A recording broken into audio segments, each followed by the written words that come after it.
ମାଙ୍କଡ଼ ହାଡ଼ରେ ରହିଥାଏ ଏହି ଭୟଙ୍କର ଶକ୍ତି। ଦେଖନ୍ତୁ, ମୁଁ ଆଜି ଆପଣମାନଙ୍କୁ ମାଙ୍କଡ଼ ହାଡ଼ର ଗୋଟିଏ ଚମତ୍କାରୀ ଶକ୍ତି ବିଷୟରେ କହିବି। ଯଦି ଆପଣମାନେ ମାଙ୍କଡ଼ ପାଆନ୍ତି ତାହେଲେ ହାଡ଼କୁ ନିଶ୍ଚୟ ଆଣିବେ, କିନ୍ତୁ ଗୋଟିଏ କଥା ଧ୍ୟାନ ରଖିବେ, ମାଙ୍କଡ଼କୁ ମାରିକି ହାଡ଼ ଆଣିବେ ନାହିଁ। ଯଦି ସେ ଦୁର୍ଭାଗ୍ୟବଶତଃ ମରିଯାଇଥାଏ ତାହେଲେ ହିଁ ଆପଣମାନେ ଆଣିବେ। ଯଦି କୌଣସି ମାଙ୍କଡ଼କୁ ଆପଣମାନେ ମାରିକି ଆଣନ୍ତି ତାହେଲେ ଆପଣମାନଙ୍କର କୌଣସି କାମରେ ଲାଗିବ ନାହିଁ। ତେଣୁ ଆପଣମାନଙ୍କୁ ଅନୁରୋଧ, ଆପଣମାନେ ଯଦି ମାଙ୍କଡ଼ ପାଆନ୍ତି ଯେଉଁଟାକି ପ୍ରାକୃତିକ ଅବସ୍ଥାରେ ମରିଥିବ, ତାହେଲେ ହିଁ ଆପଣମାନେ ସେହି ମାଙ୍କଡ଼ର ହାଡ଼ଟି ଆଣିବେ ଆଉ ଆପଣମାନେ ଏହି ତନ୍ତ୍ର ପ୍ରୟୋଗ କରିପାରିବେ। ମୁଁ ଆପଣମାନଙ୍କୁ ଏହି ଭିଡ଼ିଓରେ ସବୁକିଛି ବିଷୟବସ୍ତୁ ଜଣାଇବା ପାଇଁ ଯାଉଛି। ଯଦି ଆପଣଙ୍କ ପାଖରେ ସମୟ ଅଛି ତାହେଲେ ଆପଣ ଏହି ଭିଡ଼ିଓଟିକୁ ସମ୍ପୂର୍ଣ୍ଣ ଭାବରେ ଦେଖନ୍ତୁ।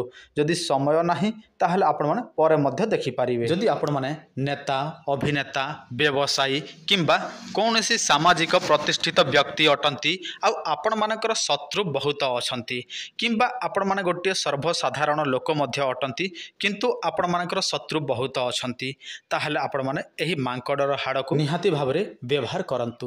ଯଦି ଆପଣମାନଙ୍କୁ କୌଣସି ବି ଜାଗାରେ କେହି ପସନ୍ଦ କରନ୍ତି ନାହିଁ, ସେଇଟା ଆପଣ କୌଣସି ଜାଗାରେ ଚାକିରି କରୁଛନ୍ତି, କୌଣସି ଜାଗାରେ କାମ କରୁଛନ୍ତି, କୌଣସି ଜାଗାରେ ବେପାର ବାଣିଜ୍ୟ କରୁଛନ୍ତି କିମ୍ବା ସର୍ବସାଧାରଣରେ ମଧ୍ୟ ଆପଣମାନଙ୍କର ବହୁତ ଗୁଡ଼ାଏ ଶତ୍ରୁ ଅଛନ୍ତି, ଆପଣମାନଙ୍କୁ କେହି ପସନ୍ଦ କରନ୍ତି ନାହିଁ, ଆପଣଙ୍କ କଥାକୁ କେହି ଶୁଣନ୍ତି ନାହିଁ, ଆପଣଙ୍କୁ କେହି ଭଲ ପାଆନ୍ତି ନାହିଁ, ତାହେଲେ ଆପଣମାନେ ଏହି ମାଙ୍କଡ଼ର ହାଡ଼କୁ ବ୍ୟବହାର କରିପାରିବେ। କୌଣସି ଜାଗାରେ ଯଦି ମାଙ୍କଡ଼ ମରିକି ପଡ଼ିଛି ତାହେଲେ ଆପଣମାନେ କ'ଣ କରିବେ, ସେଇଟାକୁ ଆପଣମାନେ ଦେଖିଥିବେ।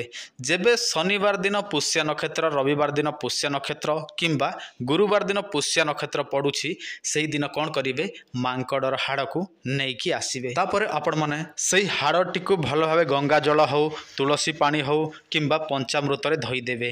ତାପରେ ଆପଣମାନେ ଗୁଗଲ ଧୂପ, ଲେବାନ ଧୂପ, ଦୀପ ଏହିସବୁ ଅର୍ପଣ କରିବେ। ତାପରେ ଆପଣମାନେ ଗୋଟିଏ ତାବିଜ, ଯେଉଁଟାକି ବଡ଼ ସାଇଜ୍ ଥିବ, ତାବିଜ ନେଇକି ଆସିବେ।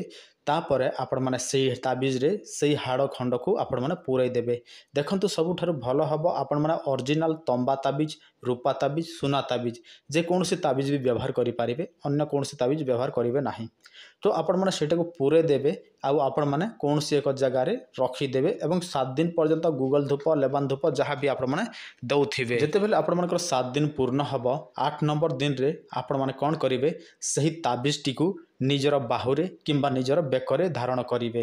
ତାହାଦ୍ୱାରା ଆପଣଙ୍କଠାରେ ଗୋଟିଏ ଚମତ୍କାର ଶକ୍ତି ଜନ୍ମିଯିବ, ଯେଉଁ ଶକ୍ତି ବଳରେ ଆପଣମାନଙ୍କୁ କେବେ ହେଲେ ମଧ୍ୟ କୌଣସି ଶତ୍ରୁ ପାଟି ଫିଟେଇକି କିଛି କହିପାରିବ ନାହିଁ।